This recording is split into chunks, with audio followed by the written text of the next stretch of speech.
As I see we're going. Okay, I believe we're live. Yeah. Okay. Well, I brought some toys for us today. Yeah. Gotta have some props, some toys. Uh, we've been talking about Sabbath, Shabbat, for last week, and today I just kind of want to give you guys a timeline. I don't know what kind of question. We're going to be here for a little while because um, mostly we just, if you, does any of you guys read any Jewish people, scholars, any of that stuff? I'm telling you what, guys, they have a 180 view of scriptures versus what we do. I'm just telling you, 180, completely opposite of the way we look at things and what their hopes are and all that stuff. And, it came about in Christianity. Everything became a heaven and hell issue, which we talked about many, many times. And then with the heaven and hell issue, then it becomes divided up into what you got to do to get to heaven or what you don't have to do. So then you get all of these ideas. And, some religions get more people in heaven. Some get everybody in heaven. Some don't get but 18 people in heaven. But that's the way it is. But if you go to a Jew, that was never their thoughts. They didn't even think that way. So why do we? But us being good white people, our way's always right. Is what we think anyway. So I'm going back and looking, hey, what's going on here? Because, mostly we're not really familiar with a whole lot of the Old Testament stuff except for David and Goliath or a few of those Elijah stories or something, miracles. I'm not going to give you this book, but if anybody's interested, you can get this book online. Abraham Joshua Heschel. And he's got many books out there, and I've got several of them, and they are really good from a Jewish scholar. Let me read what his daughter wrote. She wrote the foreword or the introduction to this. Just a little paragraph here. Because I can't remember when he died, but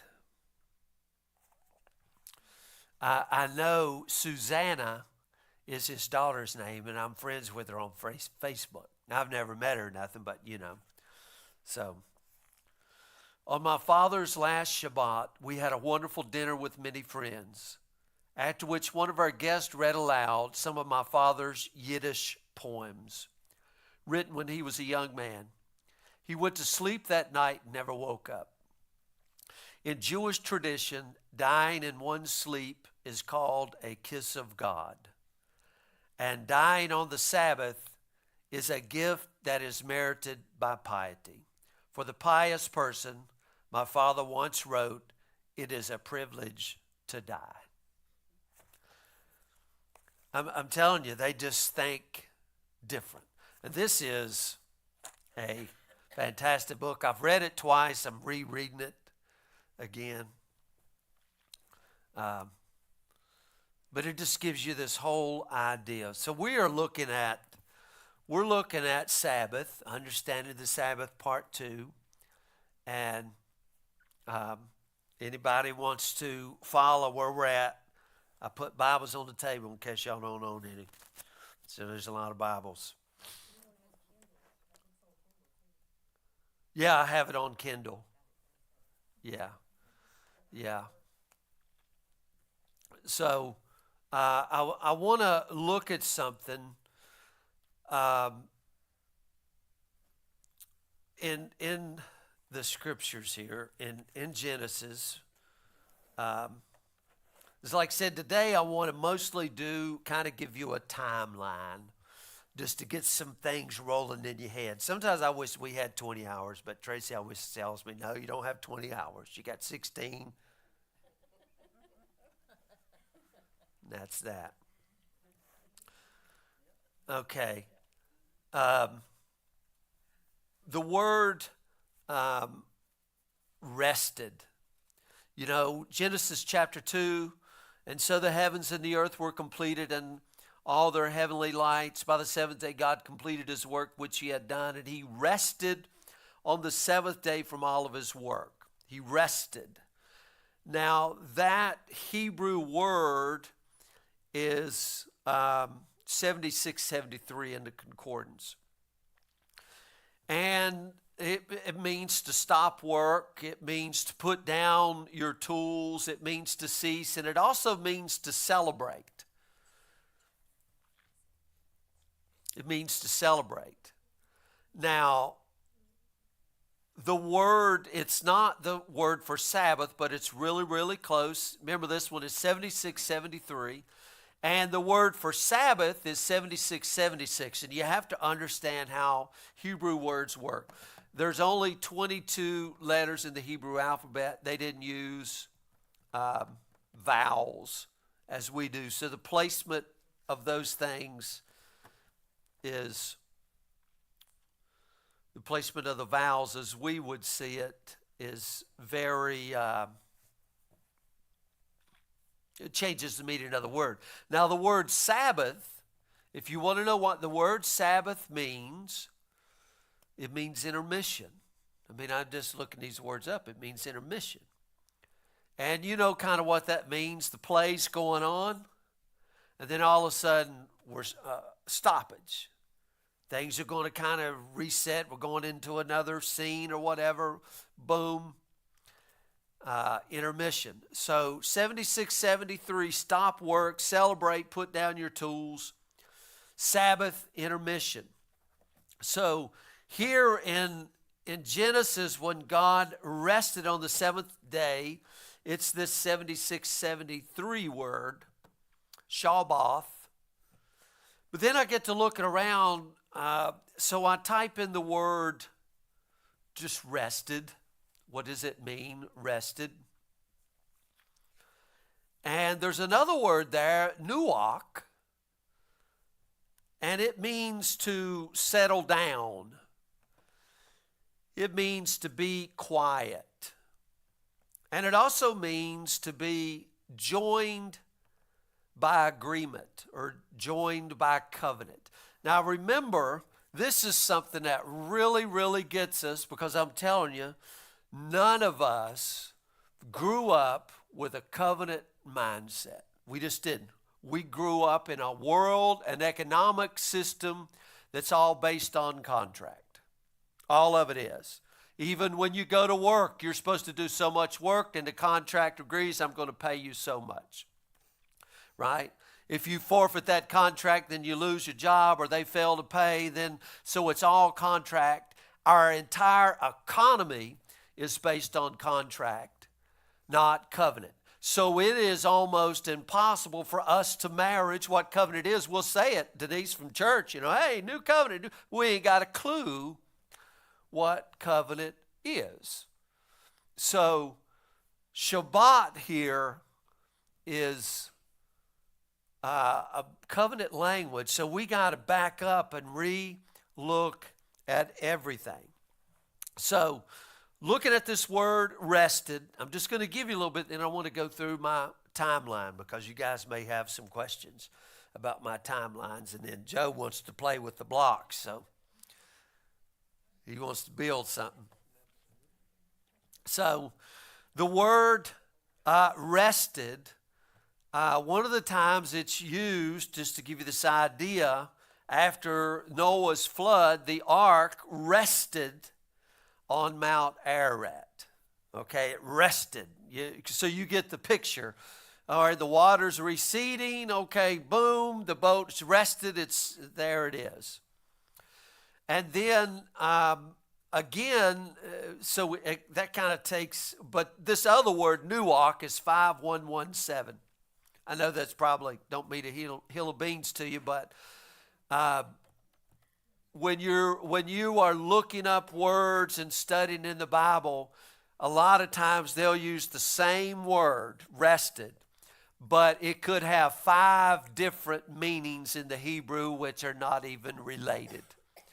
So you have to do a back search. You can't just search for rested. Once I get the number, then I have to back up and search where that word is used. Because English, like I told you, is a very lazy language. Okay, so the ark rested in the 7th month on Mount Ararat. During Exodus chapter 10,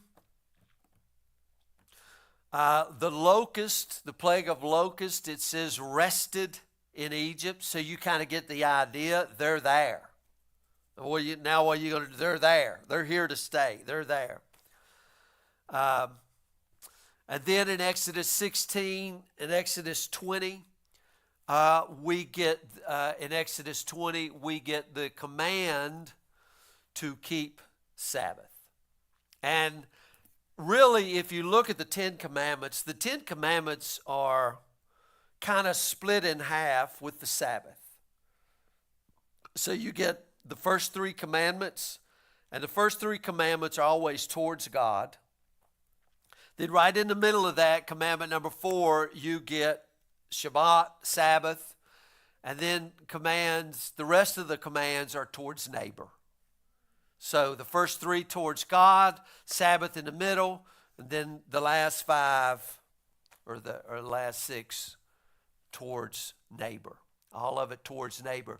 And you're never going to get away from this neighborliness.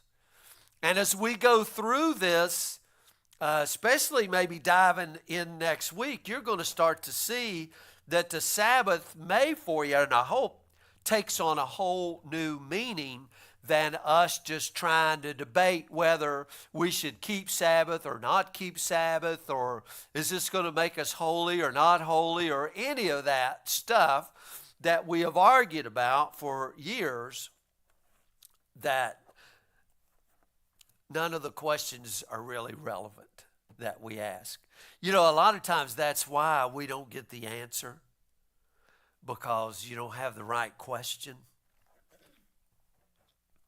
So, and then in Numbers chapter 10, see, I only got, look here, Joe, this is all my notes.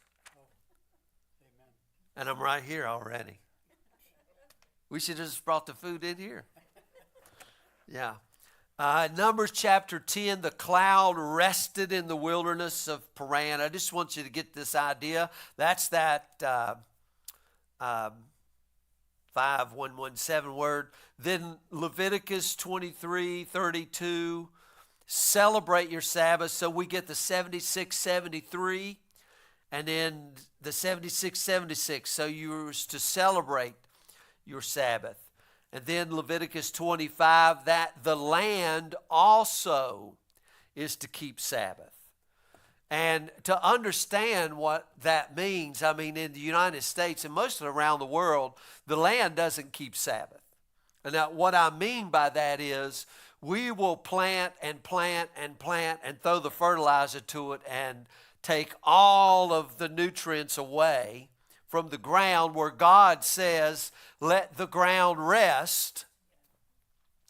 And then we wonder why that we have so much cancers and anxieties and all the other stuff, because now to make food grow, you got to dump chemicals on it, and then the bugs ravage it, so more chemicals, and you just keep going, all because the land won't keep Sabbath. And I can tell you this, every time in Scripture when the land doesn't keep Sabbath, the land becomes desolate and will keep Sabbath. I mean, he would just make it to where it's going to keep Sabbath. And that's the ideology here throughout. Same thing with the seas and stuff like this. You know, you can go. I know William, he's a fisherman. Some of the others may be fish. There's places you can go that's just fished out. They just caught everything in there. They didn't leave nothing. Boom. They just took it all. There's places in the ocean where they just take everything. Now, why is that? It's all about the economics of making money. So God is real adamant here about keeping Sabbath, and plus, in the keeping of Sabbath, he says you'll get enough in the 6th year, or on the 6th day, to where you won't have to do nothing. Actually, for 2 years, because when you roll around into the 8th year, you can't eat nothing until harvest time anyway, so he's actually given you 2 years of stuff in one on the keeping of Sabbath. And then we've went over this verse a lot in 2 Chronicles 36:21. The reason they go into captivity is because they didn't keep Sabbath. And he tells them right there, the land will keep Sabbath for 70 years. And that was the end of, actually I've told you that in the Hebrew Bible, Chronicles is how it ends, not Malachi. So, now let's kind of go on this timeline. Here, if I can do this, now I put all my toys in here, Joe, and I had to fish back through them. I love playing with toys. No. I had them at the house, so. Okay, so. Yeah. Actually, the grandkids did play with them, but then I borrowed them, so I'll just have to turn around like this. So we begin in Genesis, and Genesis probably took place around 5,500 BC. Okay, and we know right out of the gate, the earth was empty, void, all of that stuff. And you know, the Spirit of God moved upon the face of the deep. Now, I'm going to tell you something, and don't nobody walk out on me here. But when I read this Bible, I'm not looking at it in a scientific way, okay? I mentioned this a little bit last year, and in my ideology, like I said, if you believe different, that's okay. I'm not going to fall out with you. I hope that we can grow enough to where, you know, a lot of people can't disagree and get along. If they disagree, it means, oh, you're a heretic, I got to go somewhere else. But in my understanding, this is just me, I believe this Bible is about the creation and formation of Israel, not the creation of dirt and hippopotamuses and all of that stuff. Okay, all of that is there, but so when I look at the Bible in 55 BC, to me, that is not the Big Bang. So really, people argue 7 days, 7 billion years, 7,000 years, all that. I don't even pay no attention to it, honestly. I don't really care what people think. I look at this Bible as the creation of Israel. So in my mind, I see a lot of, and you'll see how this kind of goes. So there are these other things that are going on, and God is coming into the chaos. God is coming into the chaos to bring order. Okay? So you got this other systems that are going on, and we can kind of see this with Cain, and Cain went out and built cities. And how did Cain build cities? Cain built cities always on the blood of his brother. So every city, every culture, every town, hamlet has always been built on the blood of others, except the city of God. And it was built on his own blood, if you can understand that. Because every country, I mean, how did we get here? I mean, we just took it from the Indians, and then we industrialized it with slave labor. I mean, that's all we've done. But we're not the only ones. If you think, well, Americans are bad, every country in the world has done this. They've all done it. So God coming into the chaos. And then I just kind of highlighted some of this stuff here. So on day one, God sees the light, or God said, light be, so God calls the light, and he calls the light good, okay? And he divides the light there. So you got the light, he calls day, and the night, he calls darkness, and he calls it good. Then you go into day two. Day two, he comes in and he separates the waters from the waters, right? The waters above from the waters beneath. And then he creates the expanse. Now, maybe in your King James Bible it says the firmament, and he calls the expanse heaven.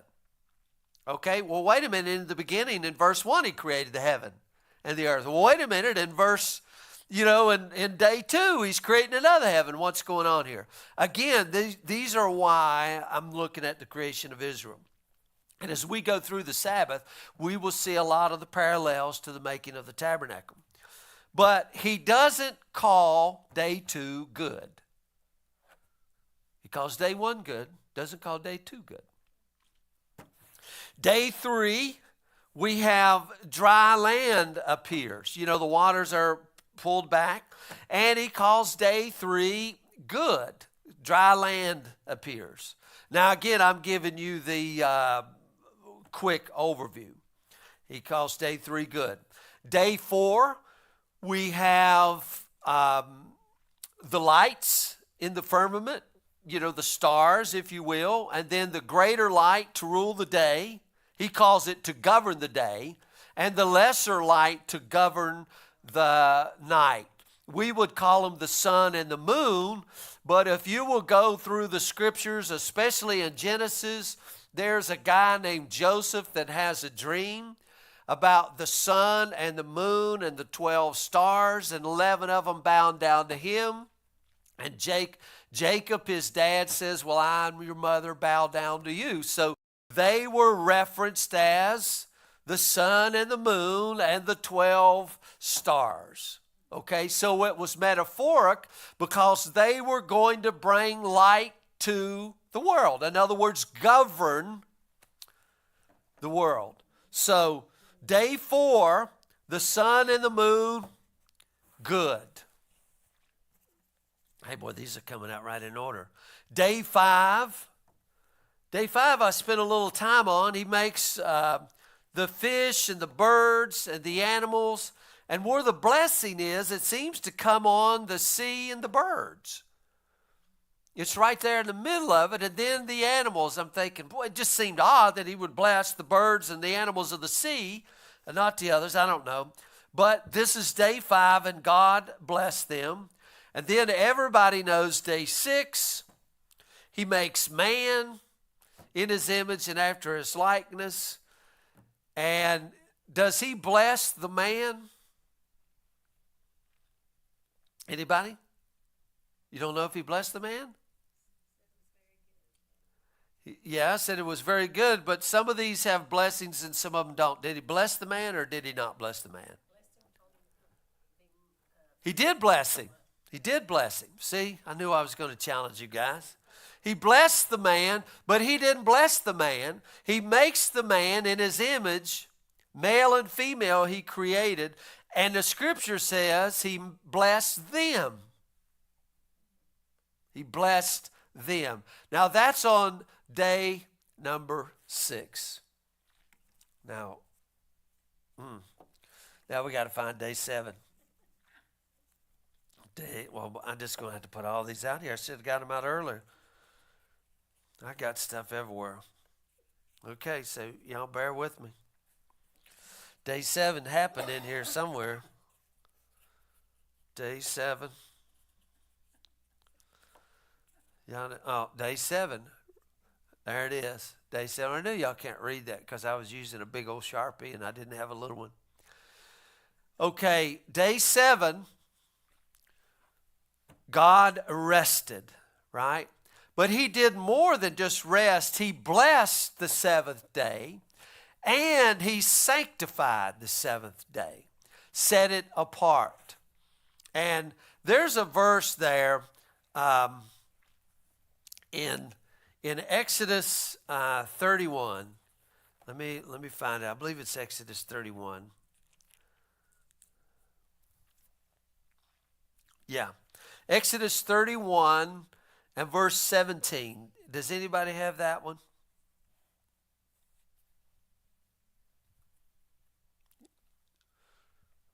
Don't everybody speak at once. It's hard to. It is a sign between me and the children of Israel forever.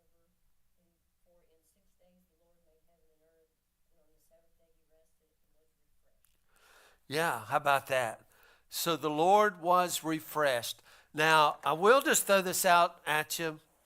In the Hebrew, there's no word for soul. See, the Greeks came along. We wanted to split the human person up into spirit, soul, and body into 3. But in the Hebrew, the word nephesh, I believe it's the word nephesh, means self. So God some of your translation might say soul. You know the song we sing, bless the Lord, oh my soul. In the Hebrew, it would say, bless the Lord, oh myself. Right? Oh myself. So his self is refreshed. Now, does that not strike you guys as odd? I mean, why would God need to be refreshed? I mean, it kind of puts it's like God emptied himself and then God needed to rest. You see, that kind of puts us at odds with our understanding of God, because God just says and boom, and God never sleeps or slumbers and all this. I mean, we got all the verses to back it up, but here it really ought to hit you kind of odd that God has to rest. So much so that he rests and he blesses the day and he sanctifies the day. And God refreshes himself. God refreshes himself. So that's the 7th day. Now remember, we started over here, we're in 5500 BC, right? So then the next thing, and I've just got these, I was going through these fast.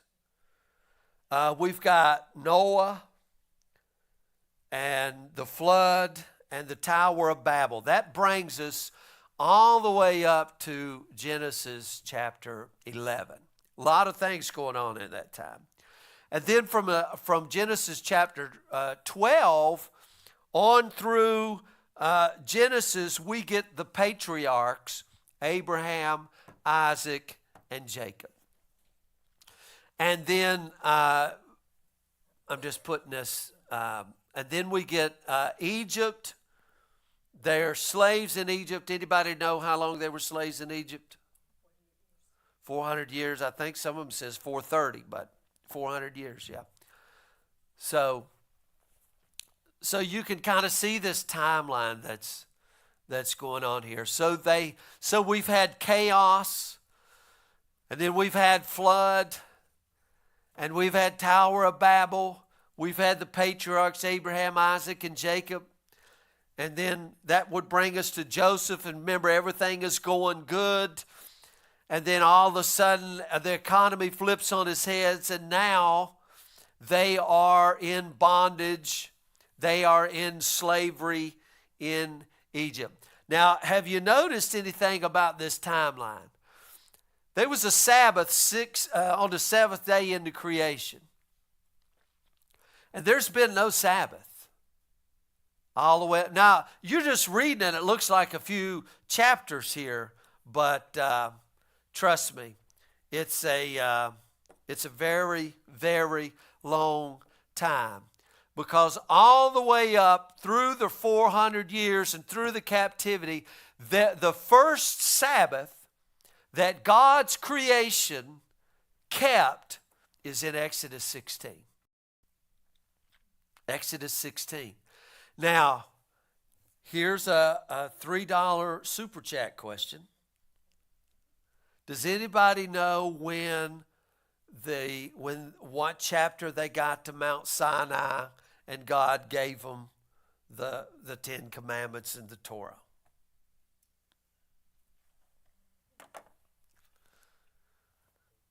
Huh? You do not. It's Exodus chapter 19 and 20. 20 is when we get the Ten Commandments. And now look, guys, when are they celebrating their first Sabbath? Exodus 16.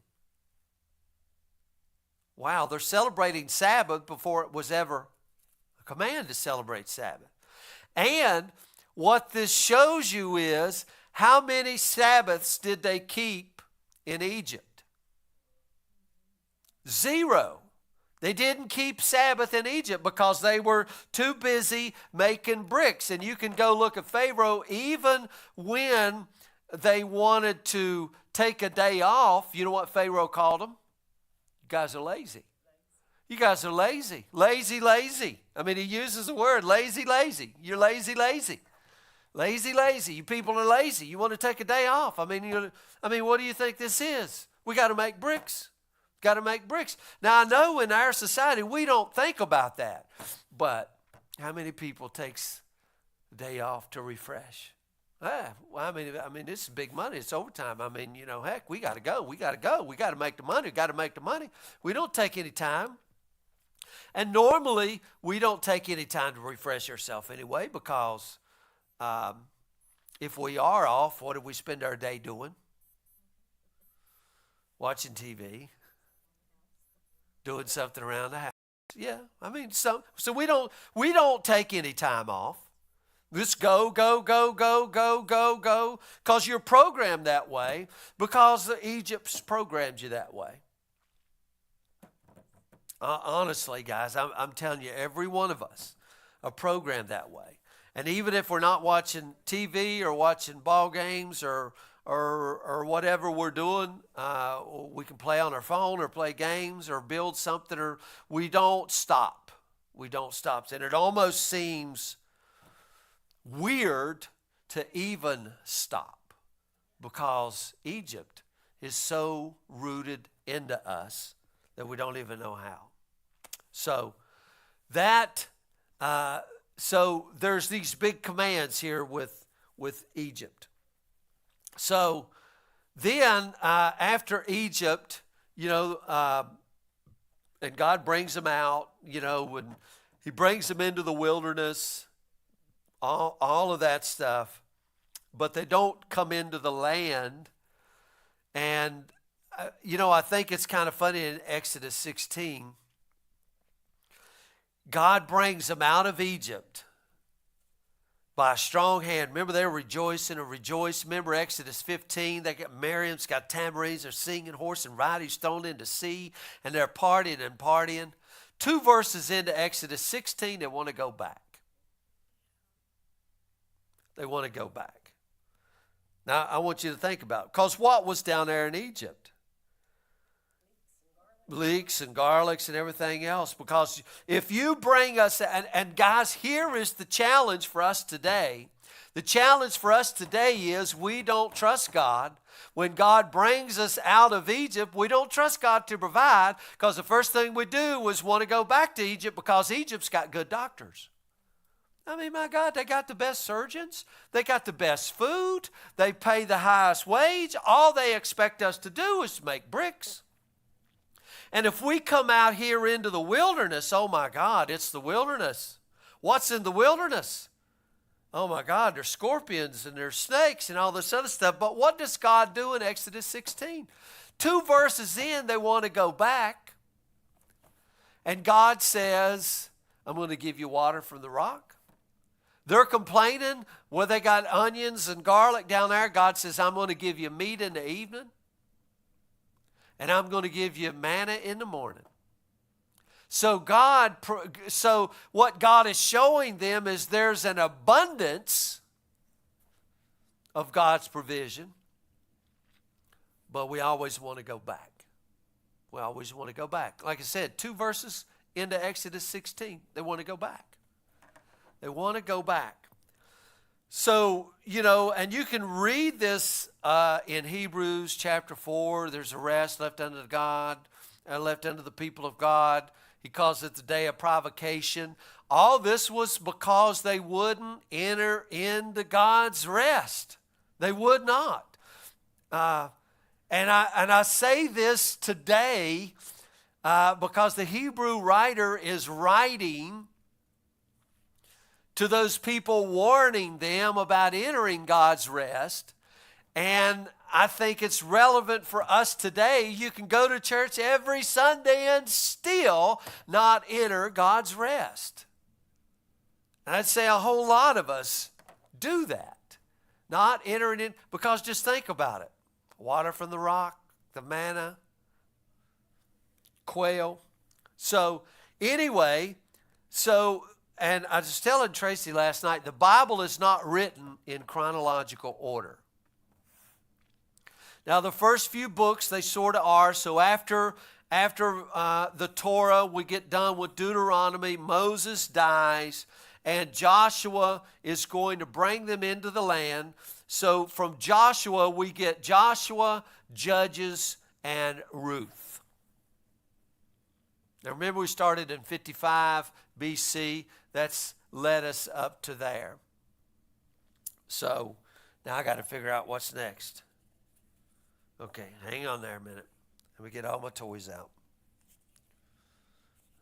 Okay, so after Judges, and remember they're into the land, and Ruth, and remember Ruth has a son, and the grandson of that is going to be David, but we don't really know about David yet. So then we get into 1 Samuel and 2 Samuel, and if you remember what happened was they wanted a king. Remember, they wanted to look like all the other nations, and Samuel warns them, if you get a king, he's going to treat you like all the other nations do. He's going to make you slaves. In other words, it's what he's going to take your daughters.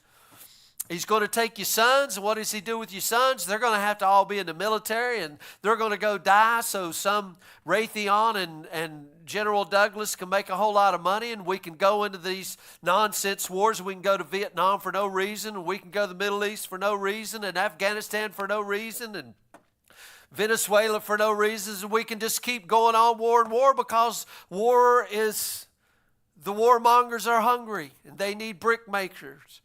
In other words, they need young victims to sacrifice on the altar of freedom that we call freedom. And it's all lies.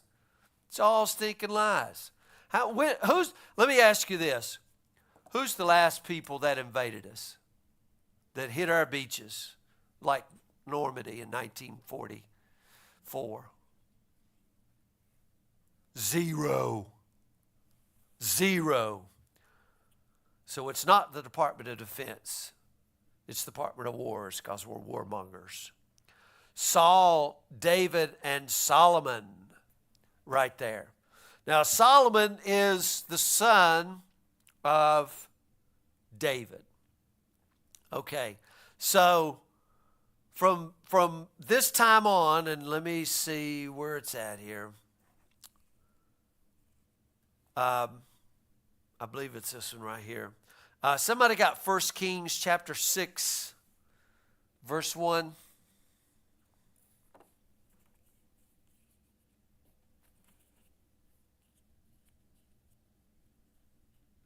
Oh, I missed one.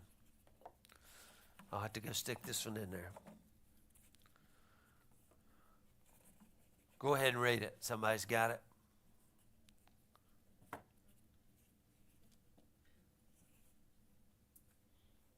It was in the spring of the 4th year of Solomon's reign that he began the actual construction of the temple. This was 480 years after the people of Israel left their slavery in Egypt. Okay, that's good. See, how many years? 480 years. So I found this other Moses over here. So Moses, where does Moses go? Exodus, Moses. Yeah, so Moses comes on the scene in 1440 BC. So 5,500 all the way up to 1,400, and then 400 more years till we've ever had a Sabbath. and then you get this one, Saul, and then 1 Kings, 480 years later after that, Solomon is building the temple. Now, we've had the tabernacle of Moses, we've had all of that, and now he's building the temple. Does anybody know where he's building the temple? Come on, everybody ought to know this one. Where is he building the temple? Where would Solomon build the temple? Hey, Catholic Joe.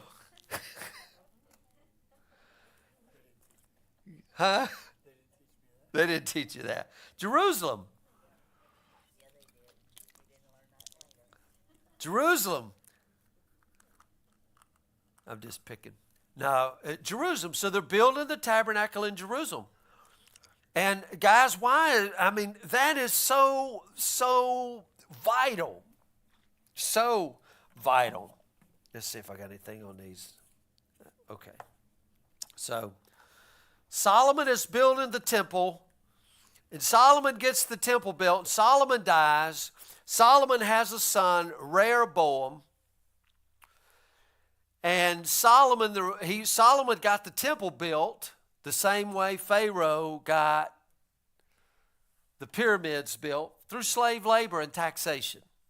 Wasn't supposed to do that. He just heavy taxed the people. And Rehoboam just came on and even levied more taxes on them. And Jeroboam got up and said, enough is enough, we're out of here. And the kingdom split. So Israel, I told you Israel, and so we're coming up, we're seeing the line, and then all of a sudden the kingdom splits in 930 BC. So in other words, we're getting a branch here off of the kingdom. Okay? 930. So 10 tribes follow Jeroboam going north. And the only 3 tribes that stayed down in Jerusalem was the tribe of Judah, the decimated tribe of Benjamin, and the Levites that had service of the temple.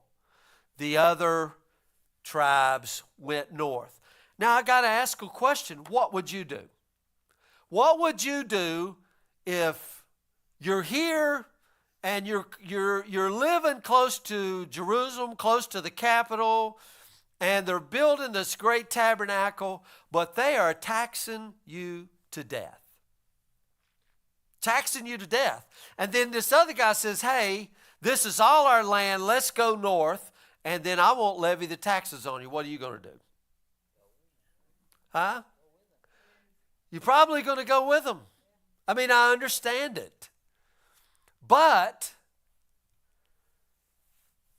something begins to take place. Now, as these tribes go north, they set up their altars in Bethel and Beersheba and Dan, as we looked at in Gilgal, and we looked at it in Amos. We've been looking at that.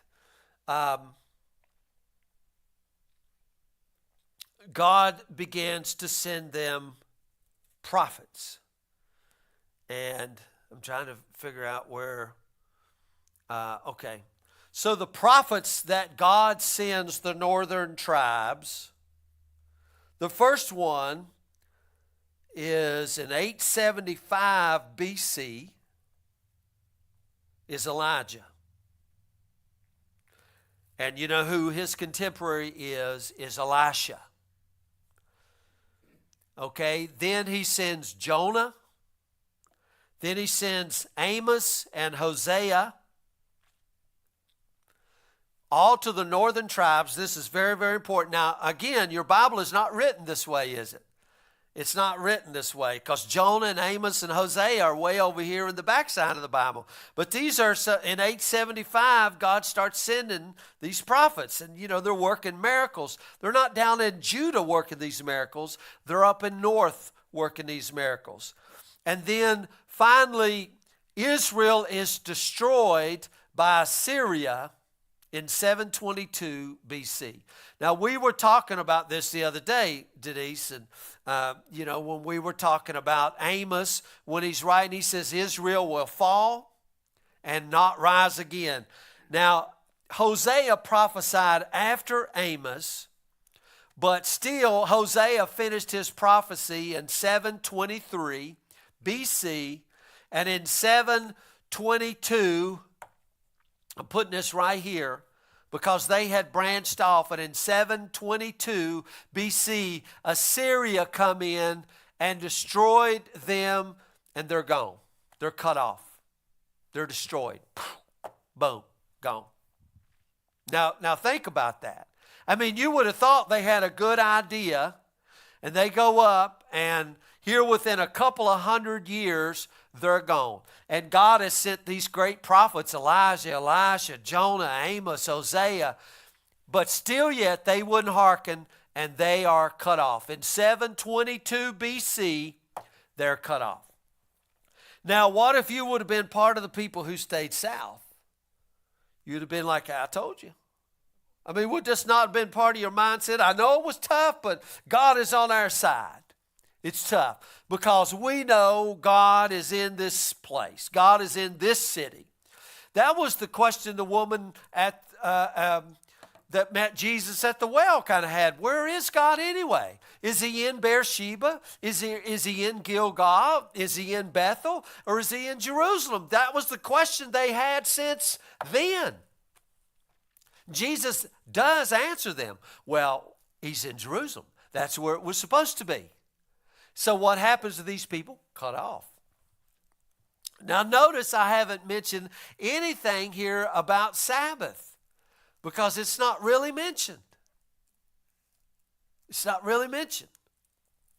Okay, so now so this one is still going on. Now I'm going to move this back over here so they're not in the way. Where we got? Okay, the kingdom split.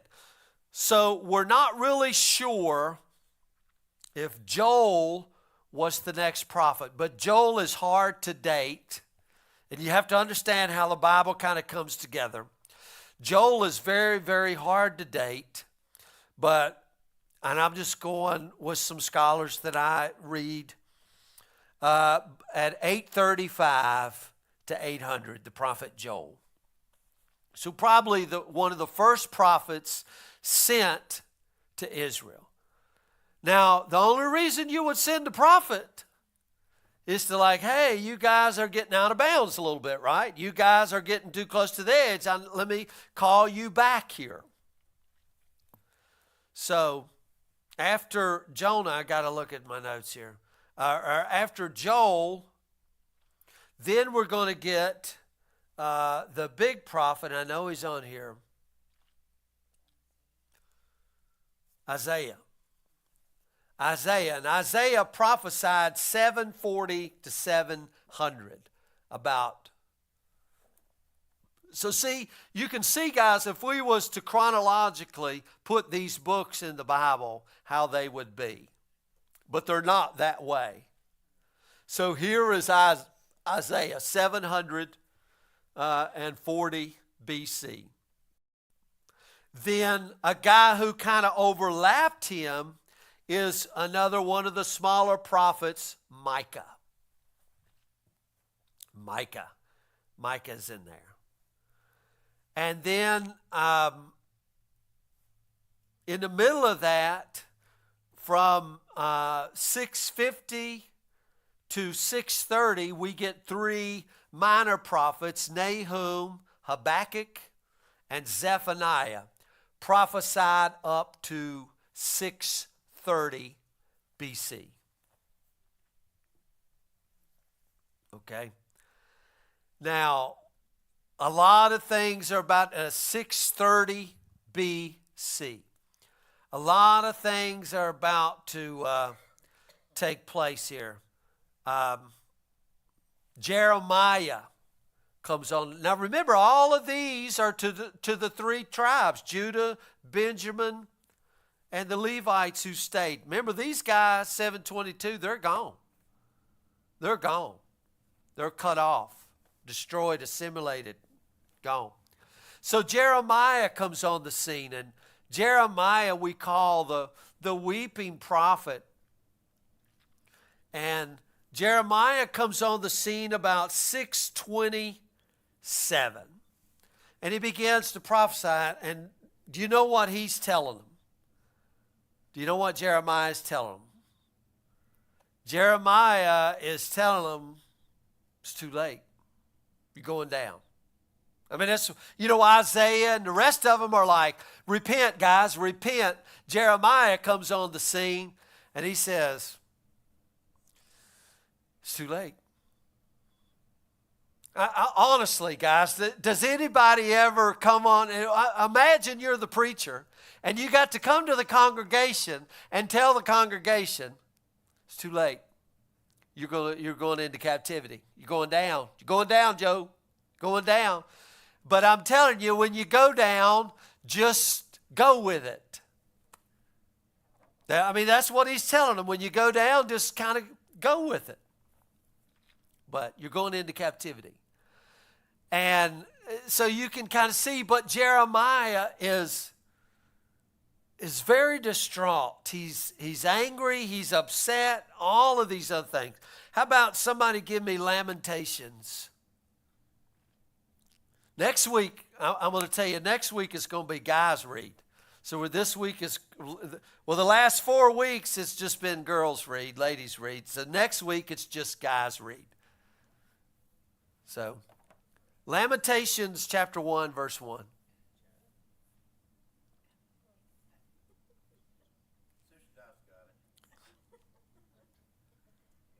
Yeah. Yeah. How lonely sits the city that was full of people. How like a widow is she, was great among the nations. Princess among a province has become a slave. Yeah. Listen to that.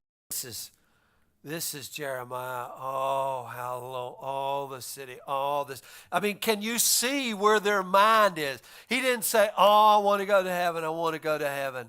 He's lamenting over the city of God. He's like, this is God's city. God's presence dwells in this city. Look how desolate. Look at her. Oh my God, look at her. Can anybody just imagine the city? Now, I know it doesn't hit us because we don't really have that, but just imagine maybe it's D.C. D.C.'s the capital. That's where the government and everything, and you just look at it and look how desolate. I bet you guys didn't know this, but there was a war when the city of D.C. was burnt. Anybody know what war that was? Man, we got to get you guys up. We got to get you guys out into it, man. No. The War of 1812. You got to remember the War of 1812. The British came right up through, marched right up through there and burnt every building in Washington, D.C. down except for one building. The Marine Corps Barracks.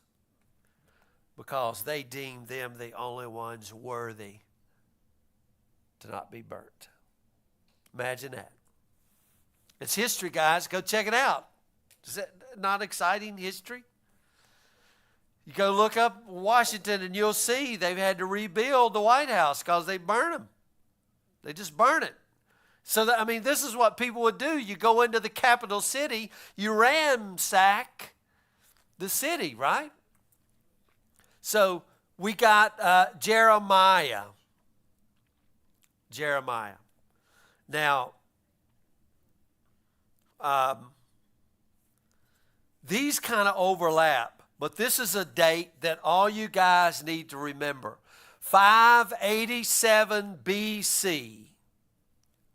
587 BC, the temple and Jerusalem is destroyed. The Babylonians, they come in and they destroy it. So you just thought it happened in 70 AD. They come in there, remember, and they just take all the vessels and they just wipe it out. And before that, they were in such oppression from the Babylonians that they came in and took many of them captive. One being Ezekiel. Now, in 587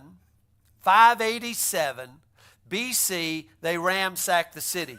But in 593, which is 6 years earlier, right? 7 years earlier, they take Ezekiel captive. They didn't only take Ezekiel captive. I'm leaving that there. But what they would do, now imagine, this is how they would kind of operate. So they come in to Jerusalem. They don't take everybody captive. They come in and take all the government leaders, all the important people. So imagine if somebody came into the town, they came into Richlands, took the mayor, took all the police out, took all the school teachers and all the doctors. Society's in chaos, right? Oh my God, we don't know. This is what they would do. They would come in and take all of the important people out. So now these other people are left like, oh my God, all of our people that told us what to do were gone. We don't know what to do. Now Ezekiel, he's in Babylonian captivity when he writes his great prophecy, right? Ezekiel, he's over here in Babylon.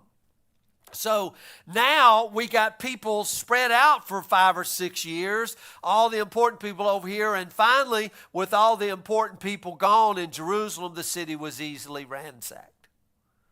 Everything gone. Go in there and just take it. Now, that brings us to a little book, Obadiah. Obadiah is probably written in 585. The reason that is because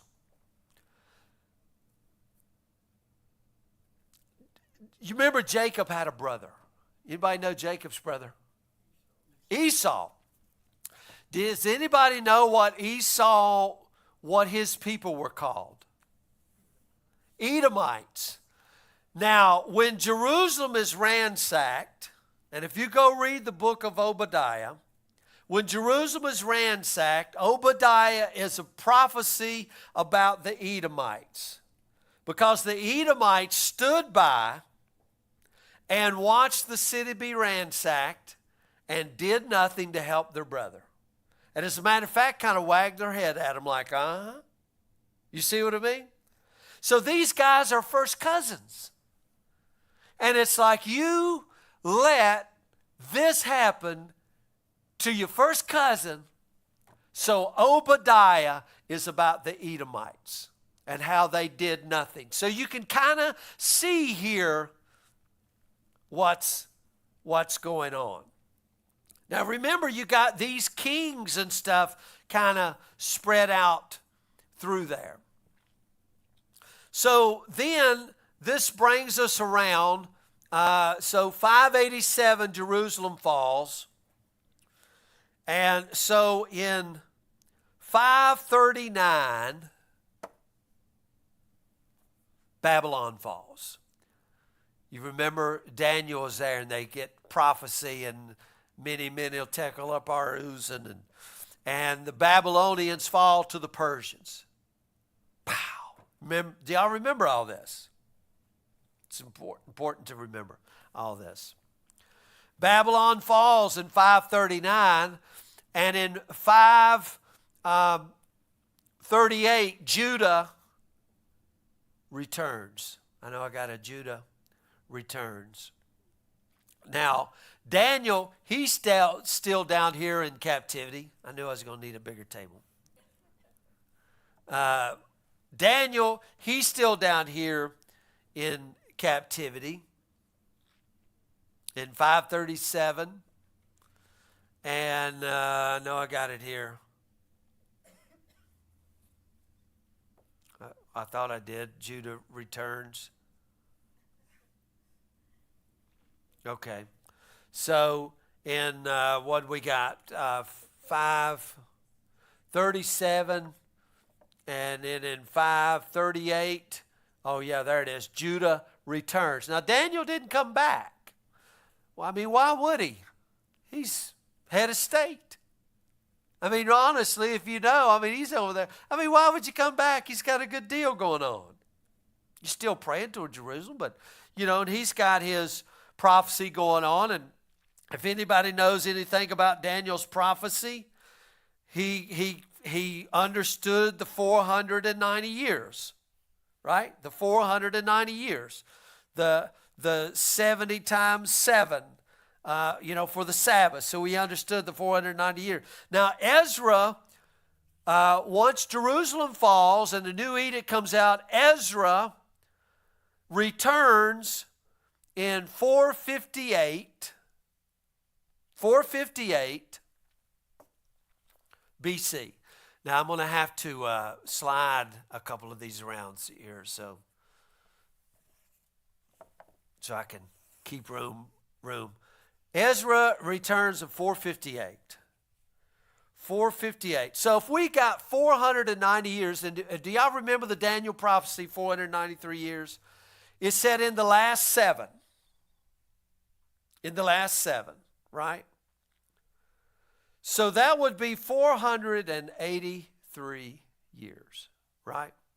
So, okay, let's do the math. In 458 BC, what is 483 years from there? Where does that bring us? You guys are allowed to use your phone if you need to. So if we're in 458 BC, and we got a prophecy here, 490 years, but the last 7, Daniel chapter 7, Daniel chapter 9, something was going to happen. Where does that bring us to?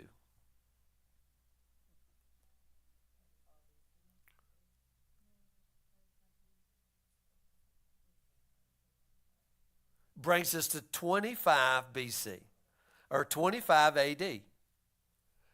Okay, y'all with me? 25 AD. Now that's an odd number. Somebody Google what year Jesus was born. What year y'all think Jesus was born? Oh, you guys are giving me that dog whistle look. Yeah, Google it and see. Everybody would think 0, right? So 5 BC. Jesus is born 5 BC. How old was Jesus when he was baptized? 30. So if I've got 5 BC to 25 AD, how old is that? Ooh. I mean, I'm just giving you the numbers here. So Ezra's coming back. The decree goes out. Exactly 483 years later, Jesus is coming up out of the river Jordan being baptized. Are y'all with me? So now we know, according to Daniel's prophecy, that Messiah is going to be cut off in 3.5 years.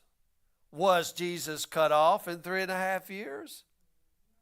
He was cut off in 3.5 years. Okay, let me back up here a little bit. Okay, so 458. Let me go back over here. In 515, I forgot this one. They rebuilt the temple. So this is called Second Temple Judaism. So 587 it's tore down. In 515 they rebuilt it again. Now if you want to know what Herod was doing, Herod was remodeling the Second Temple. He wasn't building it. He spent 46 years in remodeling. The reason he was doing that was because he was an Edomite. He wasn't of the lineage of Judah. And he was trying to gain the favor of the Jews because the Jews didn't like him, because that goes all the way back to Obadiah, because you guys watched us get ransacked and never lifted a hand for us. And what are you going to do for me now? So you can understand there's a lot of long range, because imagine growing up and all you've heard since 587 BC. Remember what the Edomites, remember how they didn't help us? Remember how they mocked us? Remember how they laughed at us? So there is an ongoing hatred. So now Caesar's put King Herod in charge, who's an Edomite, and he's trying to gain the favor of the Jews here by remodeling the temple for them. And just like anything, he is using their own taxes to do it. So you know it ain't going over very good, because you're just using my money to remodel your house. And I mean, see, a lot of animosity here going in. So Jesus, going forward, Jesus born in 25 or 5 BC, baptized in 25 AD. Now remember, I forgot to put Daniel's prophecy up here. But remember, Jesus preached 3.5 years, and then he's cut off. Now, I'm almost out of my toys. All through this and all of these prophecies that are going on through all this time frame, remember, we are looking for something called the day of the Lord. You remember these prophets, they began to say, boy, when the day of the Lord gets here, when the day of the Lord gets here, when the day of the Lord gets here, right? When the day of the Lord, all this judgment is going to take place. When the day of the Lord, it's going to be judged. Now, see, they wasn't looking at it in a way, because remember, from here all the way up, they've been in bondage. They've been ransacked. They've been cut off. I mean, so they're looking for a Messiah who's going to come on the scene where they can rest. And God can enjoy the city, and they can enjoy God. And I mean, you understand here, they're longing for this time, and all they have faced is persecution and all of this stuff. And so they are longing for the day of judgment. They're longing for the day when Messiah is going to come and set things right, get things back. But they don't understand it. And you know that God is going to bring judgment on their oppressors, whether it was the Babylonians or the Medes and the Persians or the Greeks or the Romans or whoever, that God was going to bring judgment. So the day of the Lord has always had the idea of judgment with it, right? I mean, everybody's waiting on day of the Lord. You just wait, day of the Lord. Because the day of the Lord is going to be the day of judgment. Now, somebody give me the Gospel of John, chapter 12, I think verse 31. Somebody give me Hebrews chapter 1, verse 1.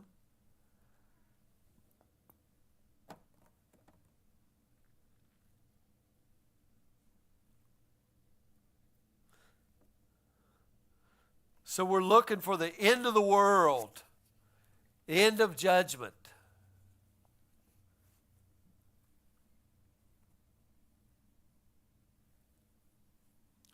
I'm going to pass these Bibles out next week, so nobody's going to be without. Okay, start with John 12. John 12, verse 31.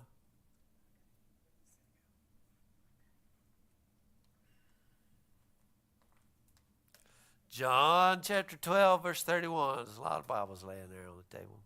I'm just saying. Now judgment is upon this world. Now the ruler of this world will be cast out. All right, say that again. Now judgment is upon this world. Now the ruler of this world will be cast out. This is in the Gospel of John chapter 12, and Jesus himself is saying, judgment now is the judgment of this world. So the day of the Lord is always looking for the great and terrible day of the Lord. It's called the cross, the crucifixion of Jesus Christ. right? The day of the Lord. John chapter 12, verse 31. And the end of the world is taking place right here. Now, all of this going on, just keep in mind here, who's got Hebrews chapter 1, verse 1? Long ago, God spoke in many different ways to our fathers through the prophets, in visions, dreams, and even face to face, telling them little by little about his plans. Verse 2. But now in these days he has spoken to us through his Son, to whom he has given everything, and through whom he made the world and everything there is. Okay. In most of your other translations, in verse 2, it'll say, in these last days. In these last days, what yours says, Christy? Huh? Yeah, in these last days. So you can see, now remember, we had 6 days down here. Creation, and the 7th day of rested. Now let me give you another one in Hebrews chapter 9.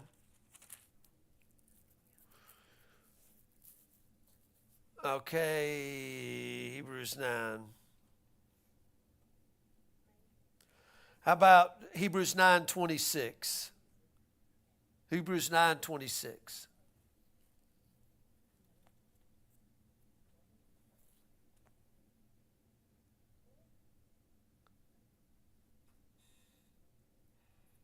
For then must he often have suffered since the foundation of the world.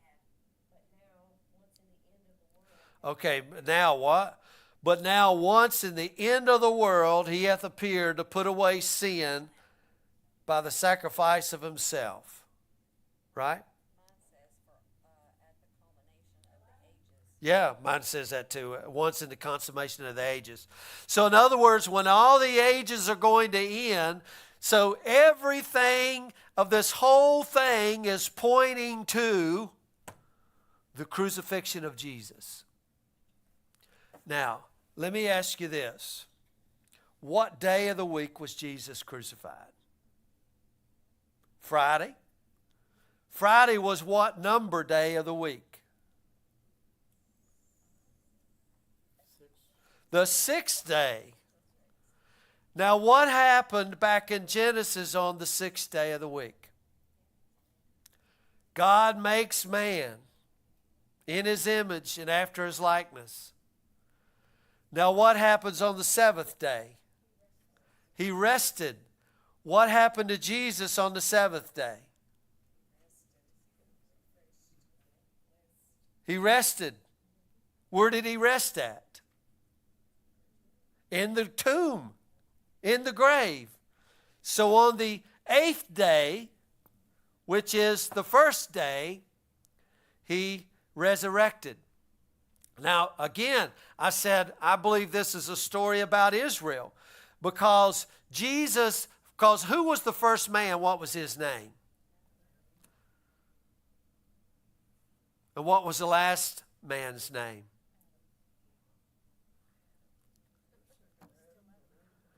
Because there was the first Adam and there was the last Adam. Now, who was that talking about? Who was the first man Adam? The first man Adam was made a living soul. The last man Adam was made a life-giving spirit. Who was that last Adam? So Jesus is the last Adam. I mean, what does that tell you? So this whole thing done. Remember, it was Jesus' last words? Wow, it's finished.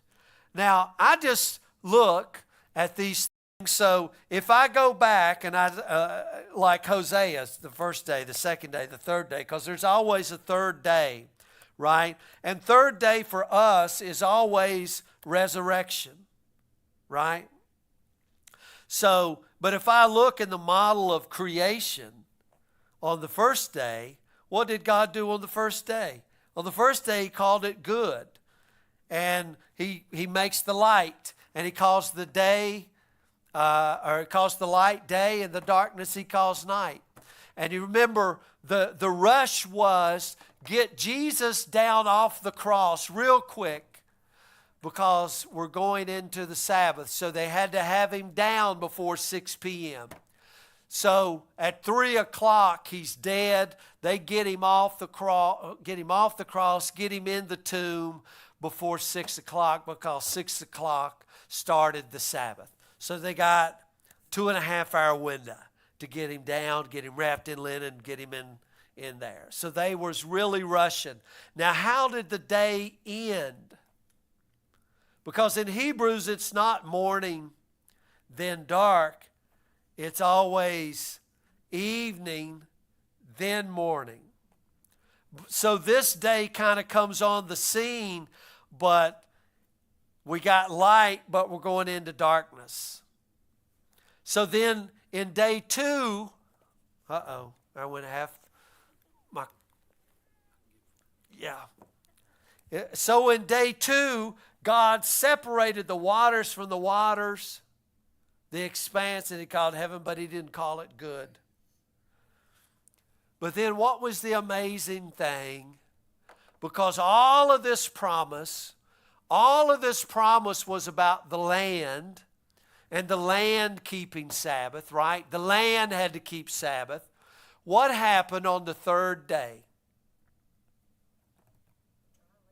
Dry land appeared.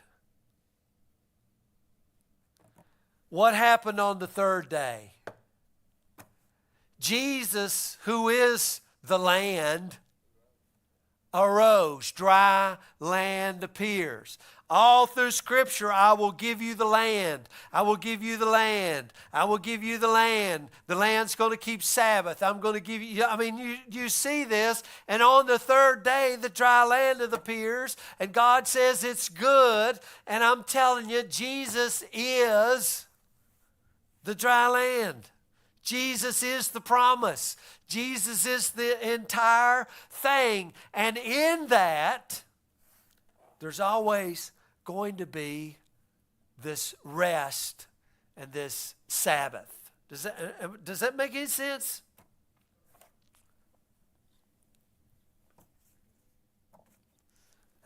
There's no more chronology. No more chronology.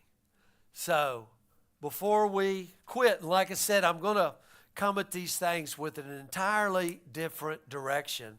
Because if you can understand the economy, what was promised, and you can understand all of that, then maybe we can begin to make Sabbath relevant for us today and how it affects our society today or not. Okay, so now, questions and comments.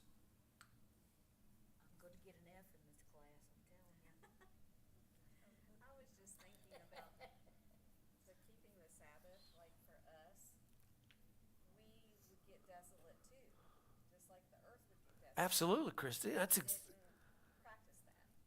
that and rest. absolutely. Absolutely. Yeah. And if we don't find it in Him, then we do become desolate. Yeah. So you can see all of these. These are all metaphoric and all types and shadows pointing to the real thing. And when we say Jesus is our rest, yes, Jesus is our dry land, yes, Jesus is our light. But how does that affect us today? And remember, they didn't keep Sabbath until Exodus 16. And in Exodus 16, before they keep Sabbath, God gives them everything. God gives them water. God gives them quail. God gives them manna. And he says, rest. Because they've just had 4,000 years of no rest.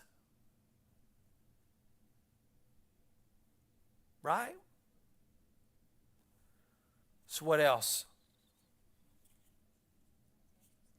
Huh?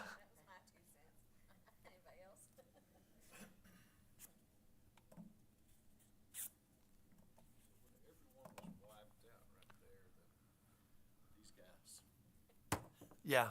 When they were all wiped out, who was the prophets everyone prophesizing to? Oh, there was no more prophets sent to them. After those, yeah, they're gone. So, I mean, we still have more prophets. You know, I missed one, Malachi. Malachi comes in, but Malachi, after these guys, no more. They're gone. All these other prophets are prophesying to Judah, and the whole crux of the matter, remember, 587 is when the temple was torn down, so everything was about the temple. So what does Jesus come on the scene talking about? You see, that would have hit them because everything that went on with the temple, because all these prophets are saying, guys, I mean, so again, it would be like me saying, guys, they're going to burn D.C. down. 587 to them was like 10 times 9/11s to us. The words would have reverberated everything stopped. Wait a minute, you mean the trade centers got blown? I know everybody in here knows what you was doing at that moment. Or, you know, the other generation when Kennedy got killed.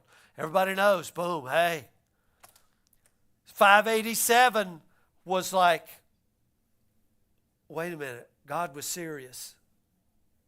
Right?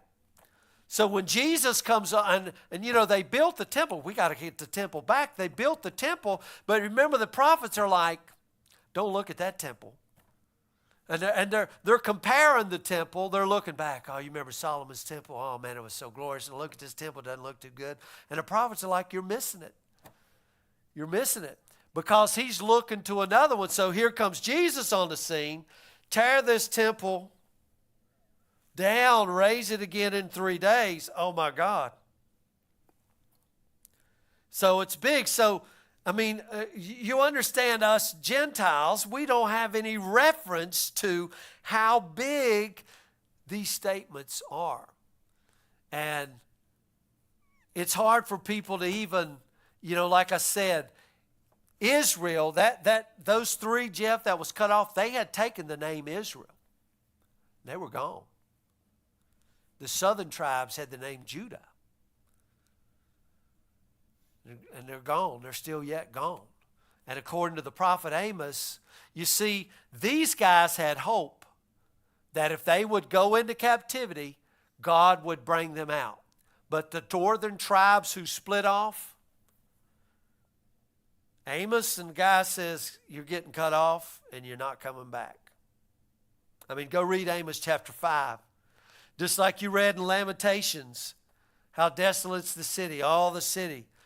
But there was hope that they would come back. It was called resurrection.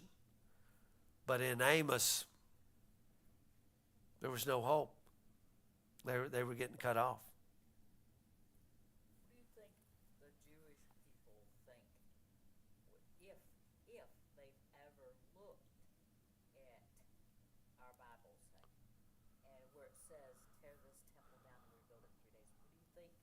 I mean, have you ever heard any of them talk about even reading that? Well, and see, that's a good question, Kathy, because again, over here, you can kind of see where we are. Jesus came once in the end of the world, and here's a new world. Jesus raised from the dead, and then Jesus rested in the Sabbath day. I can probably just do it kind of like that right there. Because if you look in this picture, we as a church, we as the people of God, where are we? I mean, in this big timeline of events, where do you and I live? Well, in Him, but look, I mean, Jesus is the first fruits. He's the firstborn among many dead. He's making all things new. And here's the old. So this is why everybody has this mindset, it's the end, it's the end, it's the end. Because most people are living right here. It's supposed to be the beginning. Okay? But that's what I'm saying. So Most people have an end mindset, but the church should have a beginning mindset, that he's making all things new. So that puts us right here in that tension between this. Okay? Most people live here, longing for here. Do you see? But there's a whole new day. And it's, so when you ask about the Jewish people, what do they see? They're still here, just like 99% of Christians. They're waiting on their Messiah. Right? Now, I know some of you may think, well, so I believe that Jesus is not coming back, or Jesus is not whatever, all of that stuff. No, I'm not saying any of that. But I'm saying this is over. This has begun. And you and I have been called to reimagine society as we've never seen it. But what did Jesus tell you? How many of you guys do this? What's the first thing that's supposed to be on your mind? Seek first. You guys know the verse. How many of you do it? Honestly, he tells us, and he's proven through all of this, guys. It might look like wilderness, but I provide water. I give quail. I give the manna. I give all of this stuff. I told you the land would never be desolate. All of this stuff promised right here, Jesus, the dry land. But we live here. Our society now does have so much going on that there's a lot of them that have no hope. So they're always right here. And nobody felt this way until Jesus was crucified. And since Jesus was crucified, then the whole world began to have anxiety about the end. Rightly so, because it happened. You read it in John 12:31. Now is the judgment. Now is the prince of this world cast out. So until they have a real encounter with the risen Jesus and the new day, you're stuck right there. Right? And you're stuck in a Friday. See, you and I are Sunday people living in a world of Friday people. Right? Right in the middle of that is Sabbath.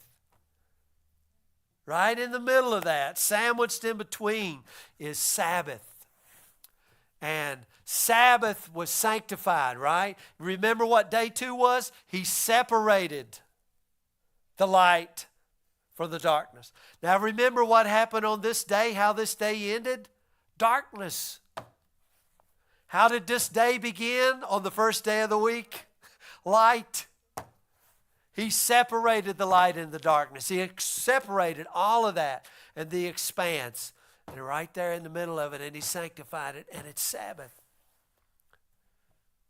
Does that? That said, the time has now come, the judgment must begin at the house of God. Yes, he did. The time has now come that judgment must begin at the house of God. And I know, guys, in our society today, in our church world today, you're not allowed to talk about judgment, or you're not allowed to talk about anything that's bad. It's grace, grace, grace, and nothing bad's ever going to happen to anybody. But guys, in the real world, it happens, doesn't it? In the real world, people still die, and people get cancer, and people get sick. So we can't put our head in the sand and say nothing ever happens. How are we going to deal with it? And that's the truth of the matter. Anybody else?